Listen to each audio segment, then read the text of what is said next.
Hi friends, welcome back to my channel Ajay का crazy life experience. Friends, आज मैं मिलवाता हूं आपको प्रशांत जी से। एंड प्रशांत जी कुछ बताएंगे आपको इस बारे में कि एक कोई भी व्यक्ति किसी नई कंपनी को ज्वाइन करता है तो वह किस तरह के माहौल से आता है, और एक जो इंटरनल पॉलिटिक्स होती है, ऑफिस के अंदर भी पॉलिटिक्स होती है, तो वह उस इंटरनल पॉलिटिक्स के अंदर किस तरह से सेट हो पाता है, नहीं हो पाता है, या उसे किस तरह से काम करना चाहिए, इस सब के बारे में बताएंगे। तो सबसे पहले जो मेरा पॉइंट है प्रशांत जी से वह है कि कोई भी व्यक्ति यदि किसी भी सेक्टर में ज्वाइन करता है या पहली बार ज्वाइन करता है तो उसे किस तरह से काम करना चाहिए, और उसको जो ऑफिस की पॉलिटिक्स है उससे किस तरह से सावधान रहना चाहिए। तो सबसे पहला पॉइंट है कि कोई भी व्यक्ति है उसे किसी भी सेक्टर में अगर पहली बार ज्वाइन करता है तो किस तरह से काम करना चाहिए। इसमें सर मैं यही वो कहना चाहूँगा कि कोई भी व्यक्ति जब अपने फाइनेंशियल इंडस्ट्री या बैंकिंग सेक्टर में फर्स्ट टाइम ज्वाइनिंग करता है और इससे पहले उसने बैंक में ऐसा कुछ काम नहीं किया हुआ है, तो उसकी एक ही सबसे बड़ी चीज़ होती है कि सबसे पहले तो वो ये है कि अपने जो स्टाफ हैं, सीनियर्स हैं, उनकी एक तो रिस्पेक्ट सबसे मेन चीज़ है कि हाँ भाई आप अपने सीनियर्स को एक तो रिस्पेक्ट देना सीखें। आपका बिहेवियर ऑफिस के तौर पे जो भी अपना स्टाफ है उनके प्रति बढ़िया रहे। और दूसरी चीज़ ये है कि आप जो अपनी कंपनी का पॉलिसी है, जो उसकी जो टर्म्स एंड कंडीशंस है कि वो किस हिसाब से क्या काम करना चाह रही है, एक उस पॉलिसी को रीड आउट आप बढ़िया तरीके से करें। और दूसरी चीज़ ये है कि आप जब अपने मार्केट में जाते हैं तो आपके जो कनेक्टर्स होते हैं, जैसे डीएसए वगैरह होते हैं, या जहाँ से भी आप अपना कंपनी का बिजनेस लेके आना चाहते हैं, तो आप वहाँ पे जाके एक तो आप अपने आप को रिप्रेजेंट जो करते हैं वो काफ़ी कॉन्फिडेंस के साथ में रिप्रेजेंट करें। उनको ये नहीं लगना चाहिए कि बंदा मतलब थोड़ा सा डरा हुआ महसूस कर रहा है या अपने आप को मेरे सामने प्रेजेंट नहीं कर पा रहा है। आप अपने आप में एक कॉन्फिडेंस पैदा कर सकते हैं। तो आप जाके अपने बारे में बताइए, अपनी कंपनी के बारे में बताइए, आप किस पोस्ट पे काम कर रहे हैं उस चीज़ के बारे में बताइए। ये सब चीज़ें जाके आप जब कस्टमर्स को बताते हैं तो आप ये देखिए कि आप में ये चीज़ होनी चाहिए कि आपको लगना चाहिए, आप में खुद में कॉन्फिडेंस होना चाहिए कि आप उनको किस तरीके से कन्विंस कर सकते हैं। वो आपसे कई क्वेश्चंस भी पुटअप करेंगे कि आपकी कंपनी में ये इस पॉलिसी के अंदर तो ये कमी है, इस पॉलिसी के अंदर ये कमी है। तो आपको उसका जो रिवर्ट देना है वो पॉजिटिव वे में देना है कि सर ये जो चीज़ है तो ये चीज़ हमारे इस कंपनी में इस वजह से नहीं है। तो उसका जो रीज़न है वो आपके पास में पहले से ही आपको उस चीज़ का पता होना चाहिए कि हाँ भाई हमारी कंपनी ये काम इस वजह से नहीं करती। तो ये चीज़ आप उनको बताएंगे तभी आपसे कस्टमर्स कन्विंस हो पाएंगे, और तभी वो आपसे बात करने के लिए तत्पर रहेंगे कि सर इनके पास में इस चीज़ का एक्सपीरियंस भी है। उनको ये रियलाइज़ होना चाहिए कि आपको कंपनी के जो पॉलिसी है उसके बारे में पूरा आइडिया है। ऐसा नहीं हो कि हाँ भाई आप कस्टमर्स को ये रियलाइज़ हो जाए कि आपने अभी जो नया ज्वाइन किया है और अभी आपको खुद को भी इतना कंपनी का पॉलिसी का पता नहीं है। तो कई बार क्या होता है कि इसमें एक चीज़ देखी जाती है कि कई बार अपन जैसे आरओ होते हैं, नए ज्वाइन कर लेते हैं, तो वो जाते हैं कंपनी को रिप्रेजेंट भी करते हैं, खुद को भी करते हैं। तो कई बार मैंने ये चीज़ देखी है, क्योंकि मैं भी आरओ वगैरह से जैसे हम मार्केट में जाते हैं तो मैं मिलता रहता हूँ। तो कई बार मुझे कई बंदों में क्या है कॉन्फिडेंस की कमी नज़र आती है। मतलब उनमें क्या है वो मनोबल उस टाइप का नहीं होता जो एक एक्सपीरियंस आरओ में नज़र आता है। तो कई बार क्या है कि उनको इग्नोर कर देते हैं, मतलब उनको अवॉइड कर दिया जाता है कि हाँ भाई जैसे मान लो कि किसी का बढ़िया बिजनेस चल रहा है, ऑलरेडी उसका काम जो पहले से जो बंदे काम करते हुए आ रहे हैं वो उन्हीं से करवा रहा है, और वो बेचारा नया जाता है, वो बताता है कि सर मैं ऐसा जो भी पॉलिसीज़ का जो होता है उनका वो बताता है, लेकिन वो उसको अवॉइड कर देते हैं। तो वो एक क्या है कि उनमें सेल्फ का कॉन्फिडेंस नज़र नहीं आता ना उनको, तो इस वजह से ये सब चीज़ें होती है। तो अपने में सबसे पहली ये है कि भाई अपन अपने अंदर ही है ना मनोबल को, अपना आत्मविश्वास सबसे मेन है।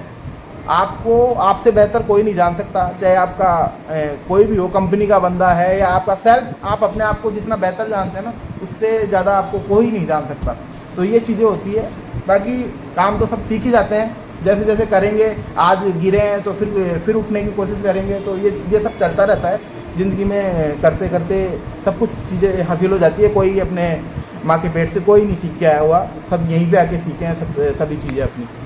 तो सबसे अच्छा पॉइंट बताया प्रशांत जी ने, वह बताया कि आदमी के अंदर जो मनोबल है वह बहुत मजबूत होना चाहिए। अपने आत्मविश्वास अपने आत्मविश्वास को बढ़ाना चाहिए और अपने आत्मविश्वास पे कायम रहना चाहिए। ऐसा समझना चाहिए कि भगवान ने मुझे बहुत बेस्ट बनाया है, मुझसे बेस्ट कोई नहीं है। ऐसा कभी नहीं समझना चाहिए कि दूसरा व्यक्ति मुझसे बेस्ट है, बेहतर है, मैं ऐसा कर पाऊंगा कि नहीं कर पाऊंगा। देखिए, एक पॉइंट और था हमारी बात के बीच में कि कोई भी व्यक्ति जब किसी कंपनी में न्यू ज्वाइन करता है तो वह फेस करता है एक इंटरनल पॉलिटिक्स। बिल्कुल। इंटरनल पॉलिटिक्स किस तरह की कि जब वह कंपनी में जाता है तो जो उसके बॉस होते हैं, तो बॉस उस पर ज़्यादा भरोसा करते हैं जो व्यक्ति पहले से उस कंपनी में काम कर रहा होता है। और जो व्यक्ति पहले से काम कर रहा होता है बॉस सबसे पहले उनकी सुनते हैं। तब ऐसे के अंदर क्या है कि आदमी डिमोटिवेट होने लग जाता है कि मैंने इस कंपनी को ज्वाइन किया, मेरे बॉस मेरे पर ध्यान नहीं दे रहे, जो पहले वाले बंदे उन पर ही ज़्यादा ध्यान दे रहे हैं। बिल्कुल। ऐसे के अंदर क्या है कि कोई भी व्यक्ति अपने को प्रूव कैसे करे, तो वो अपने को प्रूव कर सकता है ज़्यादा से ज़्यादा बिजनेस करके। तभी जैसे कि मैं प्रशांत जी के साथ बात कर रहा था तो उन्होंने बताया कि सबसे इम्पोर्टेंट है कि व्यक्ति को ईमानदार रहना बहुत ज़रूरी है। क्यों? क्योंकि कोई भी बॉस है, कोई भी व्यक्ति है, वह सबसे पहला पॉइंट यही चेक करता है कि जो नया व्यक्ति मुझसे जुड़ रहा है, जो मेरा एम्प्लॉय है, मेरी टीम का मेंबर है, कि वह ईमानदार है कि नहीं है, कि मैं उनके बातों के हिसाब से रिस्क ले सकता हूं कि नहीं ले सकता हूं। इसी तरह से कई बार कुछ एम्प्लॉय होते हैं जो कि एक ही लेवल पर काम कर रहे होते हैं, वह भी पॉलिटिक्स फैला देते हैं। पॉलिटिक्स कैसे कि वो एक माहौल क्रिएट कर देते हैं, एक हवा क्रिएट कर देते हैं नेगेटिविटी की, जिससे कि आदमी डिमोटिवेट होने लग जाता है। तो बाहर की जो ये डिमोटिवेशन की जो लहर फैलाने वाले लोग हैं, इनसे भी सतर्क रहना ज़रूरी है। यदि हम कोई भी न्यू कंपनी ज्वाइन कर रहे हैं तो हमें ईमानदार रहना ज़रूरी है और बाहर की जो नेगेटिव खबरें फैलाने वाले लोग हैं, इनसे सतर्क रहना ज़रूरी है। और कुछ लोग ऐसे होते हैं कि जो अपने सामने अच्छी बातें करते हैं और पीछे से बुरी बातें करते हैं। इन लोगों की भी अपने माइंड में एक लिस्ट तैयार कर लेनी चाहिए कि ये इन लोगों से सतर्क रहना ज़रूरी है, क्योंकि उस तरह के लोग नए लोगों को कंपनी में टिकने नहीं देते हैं। तो इसलिए पहला पॉइंट ईमानदार रहना है, अच्छे से अच्छा बिजनेस करके देना है, उसके लिए सीखना है। और प्रशांत जी ने सबसे पहला पॉइंट बताया था कि हम्बल रहना चाहिए, एक अपने बॉस की रेस्पेक्ट करनी चाहिए और रेस्पेक्ट के साथ में ही हर एक क्वेश्चन का आंसर देना चाहिए। यदि हम हमारे नए बॉस के साथ में इस तरह का बिहेव करते हैं, अच्छा व्यवहार करते हैं, तो जो न्यू बॉस हैं हमारे, हम उनकी नज़रों में अच्छे बनने लगेंगे और कहीं ना कहीं वह बॉस हमारे ऊपर भी अब ध्यान देना स्टार्ट कर देंगे। राइट बोला प्रशांत जी मैंने? बिल्कुल सही बोला सर आपने, बिल्कुल सही। तो कोई भी व्यक्ति यदि कोई भी नई कंपनी ज्वाइन करता है तो उसे ध्यान देना है कि मुझे ईमानदार रहना है और शिष्टाचार, मतलब कि एक अच्छे व्यवहार के साथ में अपने बॉस को जवाब देना है। और कोई भी व्यक्ति पेट में से सीख करके पैदा नहीं होता है, जो भी है सब कुछ यहीं आकर के हम सीखते हैं। तो इसलिए सीखने के लिए हमेशा तत्पर रहना चाहिए और अपने मनोबल को कभी भी टूटने नहीं देना चाहिए। यदि यह सारी क्वालिटी आप अपने अंदर जगा लेते हैं तो आपको सक्सेस होने से कोई नहीं रोक सकता है। राइट बोला? और अगर आप अपनी जगह फाइनेंशियल इंडस्ट्रीज में, कई बार मैंने ऐसी चीज़ें भी देखी है कि आपने केस की विजिट कर ली, आपको सब कुछ पॉजिटिव लग रहा है और कई बार मान लो ये चीज़ें कई बार हो जाती है कि कुछ चीज़ें आपके पकड़ में आ जाती है और कुछ चीज़ें आपके जो सीनियर्स जाते हैं तो कई बार उनके दिमाग में नहीं आती या उनके पकड़ में नहीं आती। तो आप उस चीज़ के लिए उनको उस चीज़ के लिए कन्वेंस करने के लिए उनसे बात भी कर सकते हैं और उनको कह भी सकते हैं कि सर ये चीज़ मैंने देखी है और मेरे नज़रिए में ये काफ़ी ठीक है और ये चीज़ होने वाली है, इसको अपने को कर लेना चाहिए। तो उस चीज़ के लिए आप सीनियर्स को कह सकते हैं, उनको समझा सकते हैं या उनको दोबारा रिविजिट करके भी ये चीज़ क्लियर कर सकते हैं कि हाँ भाई ये सर ये चीज़ आपके पकड़ में नहीं है, ये मैंने देख ली थी तो ये चीज़ ठीक थी। तो उस चीज़ के लिए भी हम अपन कन्वेंस कर लेते हैं। बाकी मैंने जहाँ तक ये देखा है ना और अदर्स कंपनियों में कि क्रेडिट और सेल्स, ये दो ऐसी चीज़ें हैं कि सेल्स वाले का क्रेडिट वाले से हमेशा ही ऑफिशियल तौर पे कभी मतलब अनबन ही रहती है, क्योंकि क्रेडिट वालों की क्या आदत होती है कि वो जो भी केसेस सेल्स वाले लेके आते हैं ना, तो वो हमेशा उसका नेगेटिव पॉइंट पकड़ने में ही विश्वास रखते हैं कि भाई इसमें क्या कमी है इस केस के अंदर, वो चीज़ अपन सबसे पहले देखें। और जो सेल्स वाले होते हैं तो उनका ये होता है कि वो उस चीज़ को कैसे उसको पॉजिटिव वे में लेके जाएं, उनको ये कैसे रिप्रेजेंट करें, ये कैसे समझाएं कि ये चीज़ आप जो देख रहे हो ये आपके नज़रिए से आप गलत देख रहे हो, लेकिन हमारे नज़रिए से ये चीज़ सही है। तो उस चीज़ को कन्विंस करने के लिए अपने को उनके रिवर्ट भी डालने पड़ते हैं, उनको सेटिस्फाइड जवाब भी देने पड़ते हैं, तो ये सब चीज़ें चलती रहती हैं। बहुत अच्छा प्रशांत जी ने बताया कि सेल्स और क्रेडिट की अनबन तो चलती ही रहती है, क्योंकि क्रेडिट वाले मोस्टली कोशिश करते हैं कि कोई ऐसा पॉइंट ढूंढें जो कि फाइल के अंदर बड़ी नेगेटिविटी रखता है।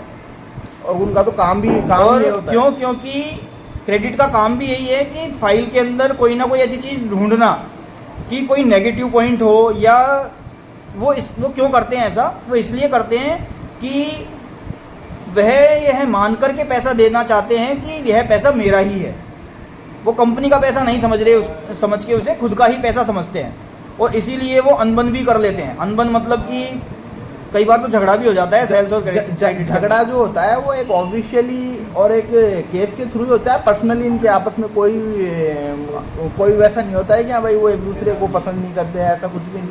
वो सिर्फ एक अपने केसेज के लिए, अपने बिजनेस के लिए ही वो सब चीज़ें होती है। बाकी जो वैसे तो स्टाफ सब के प्रति पॉजिटिव ही रहते हैं सब, लेकिन बाकी ये होता है कि हमें बिजनेस के तौर पे ही थोड़ा सा ये हो जाती है थोड़ी सी नोक-झोंक, बाकी सब ठीक ही रहता है उसके अंदर।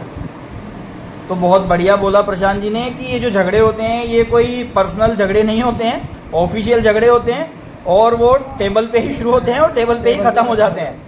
तो और अनबन तो देखिए, एक जो सेल्स पर्सन है वह अपनी फ़ाइल को निकलवाने के लिए पूरा स्ट्रगल करते हैं, तो इसलिए वो अपने पॉइंट्स रखते हैं। क्रेडिट वाला खुद को अच्छा दिखाने के लिए वो अपने पॉइंट्स रखता है कि साहब मैंने इसके अंदर ये चीज़ पकड़ी है, इसका ये नेगेटिव पॉइंट है, इसके अंदर लोन नहीं देना चाहिए, ये इसमें ये रिस्क है, वो रिस्क है, वो खुद के पॉइंट्स रखते हैं।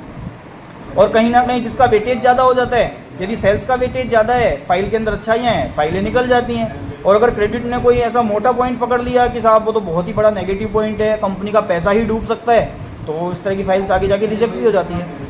मेरे से बात करते करते प्रशांत जी ने ये बोला था कि जो हमारे बॉस होते हैं, तो बॉस को भी यह समझना चाहिए कि मान लीजिए मैं कोई सेल्स पर्सन हूँ और मैं किसी फाइल की विजिट करके आया हूँ, तो मैंने पूरी चीज़ें चेक करके आया हूँ, और तभी जा कर के कहीं ना कहीं मैंने उस फाइल को आगे अप्रेज किया है। तो मैंने पूरी मेहनत की। तो बॉस को भी ये देखना चाहिए कि वास्तव में मेरी टीम का मेंबर जो मेहनत करके आया है, किस तरह की रिपोर्ट्स लेके आए हैं, अब से पहले के जो उन्होंने केसेस करवाए हैं वह किस तरह के हैं, क्या मुझे एम्प्लॉय पे भरोसा करना चाहिए कि नहीं करना चाहिए। तो बॉसेज को भी ये समझना ज़रूरी है कि मेरे जो एम्प्लॉय हैं, मेरे टीम मेंबर्स हैं, इतनी मेहनत कर रहे हैं, तो मुझे भी उनकी हेल्प करनी चाहिए, केसेस को आगे अप्रेज करना चाहिए, सीनियर अथॉरिटी के पास भेजना चाहिए। एक जो टीम मेंबर है मेरा, वो अपने पॉइंट्स रखेगा, मैं मेरा नेगेटिव पॉइंट्स रखूँगा कि सर मुझे ये गलत लग रहा था इसलिए मैं रोक रहा था, लेकिन मेरे जो बंदे हैं, टीम मेंबर हैं, उनको ये अच्छा ही लग रही है, तो क्या हम कर सकते हैं, क्या नहीं कर सकते हैं। हो सकता है कि बॉस के पास में से कुछ और ही थर्ड बात निकल के आ जाए, कुछ अच्छा पॉइंट्स निकल के आ जाए और हमारा बिज़नेस निकल के आए, हमारा बिज़नेस इंक्रीज हो जाए। तो बॉस को ना कभी खुद के ऊपर नहीं लेकर के ये नहीं करना चाहिए कि मैं इस फाइल को नहीं करूँगा, या मैंने मना कर दिया, मुझसे इसके बारे में डिस्कशन मत करो। देखिए, डिस्कशन हम नेक्स्ट लेवल पे करेंगे, हो सकता है कि कोई ना कोई सॉल्यूशन 100% निकल के आए।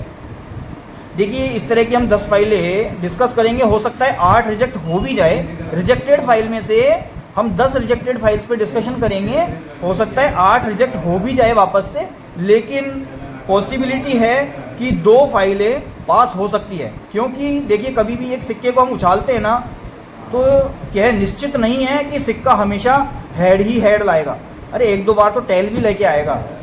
तो इसलिए हमेशा हमारे मन में हमें पॉजिटिविटी रखनी चाहिए, हमेशा पॉजिटिव बने रहना चाहिए। और सभी बॉसेज को भी ये मैसेज हम इस वीडियो के माध्यम से देना चाहते हैं कि जो हमारे टीम मेंबर इतनी मेहनत करके फाइल को सोर्स करके ला रहे हैं, और जो हमारे टीम मेंबर चाहते हैं कि आप हमारी फाइल्स को आगे अप्रेज कीजिए, आगे बढ़ाइए, तो इस तरह की फाइल्स को वास्तव में नेक्स्ट लेवल तक भेजना चाहिए, बात करनी चाहिए। इससे क्या होगा कि जो नेक्स्ट बड़े लेवल पे जो एमडी पोस्ट पे, सीईओ पोस्ट पे बैठे हुए हैं पर्सन, मैनेजर लोग हैं, तो वह भी ये देखिए कि वास्तव में इनके अंदर बिजनेस करने की ललक है और ये बॉस कितने अच्छे हैं, यह स्टेट हेड कितने अच्छे हैं जो अपने टीम मेंबर के लिए मेरे पास फाइल को लेकर के आए हैं। मतलब इनके टीम मेंबर जो मेरे आरओ हैं वो भी अच्छा बिजनेस करना चाहते हैं, स्टेट हेड भी कहीं ना कहीं बिजनेस निकालने के लिए डिस्कशन कर रहे हैं। तो यह भी एक बहुत अच्छा पॉइंट है कि हम हमारे टीम मेंबर्स की बातों को आगे लेकर के जाएं, उनकी फाइल्स को आगे पहुंचाएं, जिससे कि हम ज़्यादा से ज़्यादा बिजनेस निकाल सकें, ज़्यादा से ज़्यादा बिजनेस कर सकें। और इसमें मैं एक चीज़ और कहना चाहूँगा कि जब कोई सेल्स का बंदा जब कोई चीज़ के लिए पर्टिकुलर अपने को मेहनत कर रहा है, तो बॉस को इस चीज़ का ध्यान रखना चाहिए कि हाँ भाई, अब हो सकता है कि हाँ भाई कोई एक दो केसेज में अगर बॉस को नहीं समझ में आया हो, उसके समझ में आ गई हो और बॉस ने उस केसेज को रिजेक्ट कर लिया, तो वो चीज़ होती है। और मान लो अगर ये चीज़ एक दो केसेज तक होती है तो समझ में आती है बात, लेकिन कंटिन्यू जब आपका जो सेल्स का बंदा जो आपने ले रखा है वो कंटिन्यू आपको फाइल लेके आ रहा है, वो बेचारा वहाँ पे दूर दूर जाके विजिट भी करके आ रहा है, अपना टाइम भी दे रहा है, सारा काम कर रहा है, और अगर आप उसके बाद में भी अगर आप नेगेटिव रुख अपना रखे हो उसके प्रति, तो वो बंदा ज़्यादा टाइम तक सर्वाइव नहीं कर पाएगा और वो अपना जॉब छोड़ने का वो उसके दिमाग में एक चीज़ आएगी कि कहाँ फंस गए, कि यार इतना अपन जा रहे हैं, अपन ईमानदारी से मेहनत कर रहे हैं और उसके बाद भी रिजल्ट्स नहीं आ रहे हैं सामने, तो वो एक डरा सा महसूस करेगा और वो लास्ट टाइम में यही सोचेगा कि इसके अलावा तो अपने को और ही कोई जॉब सर्च कर लेनी चाहिए, या जो भी उसके दिमाग में आएगा। लेकिन वो बट ये है कि हाँ भाई वो आपके यहाँ ऑर्गेनाइजेशन में टिकने वाला नहीं है। उसका रीज़न यही है कि हाँ भाई आपने उसको नेगेटिव कर दिया, उसने अपना काम जो करना था वो अपने बेस पे कर रहा था। तो बॉस को, जो भी बॉस है सीनियर्स हैं, तो मैं उनको यही सजेस्ट करना चाहता हूँ कि आप जिस भी बंदे को रखें तो उसका जो हेल्प आप कर सकते हैं तो वो हेल्प आपको करनी चाहिए, और आपको जो वो केसेज वगैरह जो लाता है तो उसकी पूरी ईमानदारी से आपको उसका ऑनेस्ट रिव्यू देना चाहिए। ऐसा नहीं कि हाँ भाई ये तो अभी बंदा नया है तो अभी तो इसके मैं 2-4 केसेस तो मैं ऐसे उड़ाऊंगा, अब इसको घूमने दे। तो कई चीज़ें सीनियर्स के दिमाग में भी ऐसी चलती रहती है कि भाई अभी तो ज्वाइनिंग ही है, 2-3 महीने तो कोई प्रेशर नहीं है, तो अभी इनको घूमने दे। तो ये चीज़ें नहीं होनी चाहिए। बंदे को अपने को आगे बढ़ाना है, खुद को अपने को आगे बढ़ना है। तो अपन आगे कब बढ़ेंगे? जब अपनी टीम बढ़िया वर्क करेगी, और टीम को साथ लेके ही आगे बढ़ना होता है। एक अकेला व्यक्ति इतना इस लेवल पे नहीं जा सकता है, आगे से आगे नहीं बढ़ सकता है। और अगर आप टीम को मोटिवेट रखेंगे और आगे बढ़ाने के लिए उसको अप्रिशिएट करते रहेंगे तो ही आपका बिजनेस निकल के आएगा सामने। बाकी आप अगर उनको डिमोटिवेट कर देंगे, या फिर आप उनको बार बार में कॉल करके परेशान कर रहे हैं कि यार आपका टारगेट नहीं हो रहा है, बंदा मेहनत कर रहा है, आपको भी इस चीज़ का रियलाइज है कि बंदा गया है मार्केट में, फ्री तो नहीं घूमेगा। मैं तो ये मानता हूँ कि कोई भी बंदे को अपन पैसा देते हैं या किसी को भी अपन ज्वाइनिंग नौकरी पे रखते हैं, तो शायद ही कोई 100 में से कोई 2-4-5 आदमियों की नहीं कह सकते वो अलग माइंडसेट के आदमी होते होंगे, या तो उनके पास में बहुत ज़्यादा प्रॉपर्टी है, या वो वैसे ही घूमने नौकरी के लिए आ गए, ऐसा कुछ हो सकता है। लेकिन सभी की जो सिचुएशंस है वो एक सी नहीं रहती है, परिस्थितियाँ ही आदमी को जॉब के लिए लेके आती है।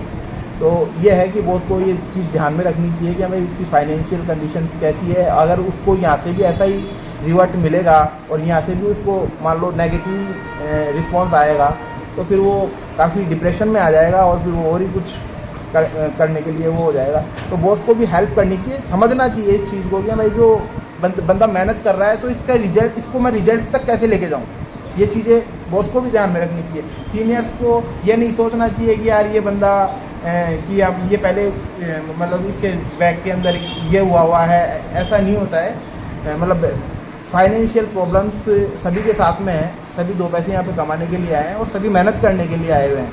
यहाँ पे कोई भी ऐसा नहीं कि अभी जैसे मैं मेरा खुद का एग्जांपल लेता हूँ कि हाँ भाई अगर मेरे को कंपनी पैसा दे रही है तो मेरे दिमाग में कभी भी ये नहीं रहता कि हाँ भाई अपन कंपनी को बिजनेस करके न दें।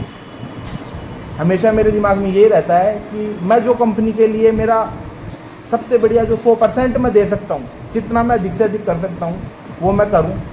बट होता क्या है कि अपन मेहनत करते हैं, उसका अपने को रिजल्ट हासिल नहीं होता है ना, तब थोड़ी सी अपने को नकारात्मकता अपने को नज़र आती है। बाकी फिर भी मैं तो उन इंसानों में हूँ कि हाँ भाई, गिर जाएंगे फिर खड़े हो जाएंगे, गिर जाएंगे फिर खड़े हो जाएंगे, मतलब नदी के किनारे बैठे रहो, लहर तो कभी ना कभी आएगी। तो अपन उन चीज़ों में नहीं है कि हाँ भाई अपन दबाव में अपन झेल नहीं सकते, दबाव को भी अपन ने हैंडल किया है, दबाव भी अपन झेल सकते हैं, तो अपन टूटने वालों में से नहीं है। लेकिन सभी पर्सन एक जैसे नहीं होते हैं, सभी की जो क्षमता होती है वो एक जैसी नहीं होती है। तो ये चीज़ें है, कोई बंदा आता है तो अपने को उसका सहयोग करना चाहिए और उसको बढ़ाने की आगे कोशिश करनी चाहिए। अब वो खुद के बेसिस से, खुद की हरकतों से न बढ़े, वो एक अलग चीज़ें हैं। लेकिन ये है कि अपने पास में कोई आया है तो उसका पूर्ण रूप से अपने को सहयोग करना चाहिए, क्योंकि जीवन में सभी को आगे बढ़ना है, सभी पे तरह तरह के प्रेशर हैं, सभी की फाइनेंशियल स्थितियाँ अलग अलग है। कोई कमज़ोर है, किसी के मान लो कई बेटा ही एक है तो उसके माँ बाप बीमार रहते हैं, तो ऐसी चीज़ें कई परिस्थितियाँ रहती है। तो ये चीज़ें हैं कि हमें अपने को कभी छोटी सोच नहीं रखनी चाहिए, अपने को सोच बड़ी रखनी चाहिए, सभी को आगे बढ़ने का मौका देना चाहिए। मुझे एक बहुत अच्छी चीज़ जो समझ में आई वो यह है कि कोई भी व्यक्ति यदि कंपनी में न्यू ज्वाइन करता है तो यदि हम उसकी सारी फाइलें रिजेक्ट भी कर देंगे और यदि हम यह सोचेंगे कि वह व्यक्ति आगे अच्छी फाइलें लेके आए तो वह गलत हो जाएगा। क्यों? क्योंकि वो जो कनेक्टर्स हैं जहाँ से फाइल्स आ रही हैं, यदि शुरुआत की फाइल्स रिजेक्ट हो जाएंगी। देखिए, कनेक्टर्स क्या होते हैं कि वह चेक करते हैं कि किसी भी व्यक्ति ने न्यू कंपनी ज्वाइन की है, और न्यू कंपनी ज्वाइन की है मतलब वहाँ उस कंपनी के अंदर किस तरह की फाइल्स निकलती हैं, क्या मैं जो फाइल्स दे रहा हूँ वो निकल जाएंगी नहीं निकलेंगी। तो अगर वह सारी फाइलें रिजेक्ट ही हो जाएं तो फिर कनेक्टर्स क्या फाइल्स देना बंद कर देंगे, और अगर कनेक्टर्स फाइल देना बंद कर देंगे तो फिर कहीं ना कहीं एक अलग तरह का प्रेशर क्रिएट हो जाएगा। क्यों? क्योंकि फिर रिलेशन ख़राब हो जाएंगे। एक आरओ का कनेक्टर्स के साथ में रिलेशन ख़राब हो जाएगा और इमेज खराब हो, रिलेशन ख़राब होगा, कंपनी की इमेज ख़राब हो जाती है, कंपनी की इमेज ख़राब होती है, फिर बिज़नेस आना कम हो जाता है। और यदि आरओ बिज़नेस नहीं करता तो उनके बीएम पे प्रेशर आता है, बीएम पे प्रेशर आता है, बीएम नहीं करते तो स्टेट हेड पे प्रेशर आता है। इस तरह से प्रेशर फिर बढ़ता चला जाता है और कहीं ना कहीं फिर ओवरऑल नेगेटिव ही रिजल्ट आते हैं। तो सबसे पहला जो मेरा एक्सपीरियंस है वह यह है कि हमें फाइल्स जो हैं वह डिस्कशन करता रहना चाहिए आगे, मतलब आगे नेक्स्ट जो भी हमारे लेवल पे जो भी बॉस हैं उनसे डिस्कशन करते रहना चाहिए। उसके पीछे क्या है कि बॉस को भी ये लगे कि वास्तव में फाइल्स तो इनके पास आ रही हैं, बिजनेस हो रहा है नहीं हो रहा है वो नेक्स्ट पॉइंट है, लेकिन क्या फाइल्स भी आ रही हैं या नहीं आ रही, कि जो लेवल पे आरओ बैठे हैं, बीएम बैठे हैं, क्या वह मार्केट में जाकर के सोर्स भी कर रहे हैं कि नहीं कर रहे, मेहनत कर रहे हैं कि नहीं कर रहे, वह जो फाइल्स लेके आ रहे हैं तो क्या उनकी बात आगे तक पहुंचाई जा रही है कि नहीं। तो एक आरओ या बीएम उनके मन की बात आगे पहुंचाई जा रही है, तो इसके लिए या तो मेल के थ्रू हम जो भी रिवर्ट ले सकते हैं या बात कर सकते हैं कि हाँ मैंने आपकी जो आपने 3 फाइल्स बताई थी उन पे डिस्कशन किया और उसके ऊपर ये रिजल्ट्स आए। तो इससे क्या है कि आरओ को भी लगता है कि यस कंपनी नहीं कर सकती तो इसलिए नहीं की, और रीज़न ये है, और यदि कर सकती है तो चलो ये 3 फाइल्स मैंने बताई थी इसमें से 2 कर दी या 1 कर दी, मतलब उसको तसल्ली हो जाए कि मेरे बॉस ने मेरी बात सुनी, और बॉस ने मेरी बात सुनी तो फिर एक बॉन्डिंग हो जाती है टीम मेंबर्स की, एम्प्लॉय की और उसके बॉस की, दोनों की एक बॉन्डिंग हो जाती है। और यदि बॉन्डिंग अच्छी हो जाती है तो बिज़नेस ऑटोमेटिक इंक्रीज होने लग जाता है। और एक अच्छा सक्सेसफुल पर्सन बनने के लिए और एक अच्छा टीम लीडर बनने के लिए, एक अच्छी टीम बनाने के लिए टीम में बॉन्डिंग होना बहुत ज़रूरी है। यह बहुत ज़रूरी है कि टीम में बॉन्डिंग है। यदि बॉन्डिंग ही नहीं है तो सब कुछ ख़त्म है, और यदि अच्छी बॉन्डिंग है तो हम बहुत अच्छे से काम कर सकते हैं, एक दूसरे को समझ सकते हैं और बहुत अच्छा ज़्यादा से ज़्यादा बिजनेस निकाल के ला सकते हैं और दे सकते हैं। मेरे को बहुत अच्छा लगा प्रशांत जी आपसे बात करके, आपने टाइम दिया इसके लिए, आपको भी थैंक यू।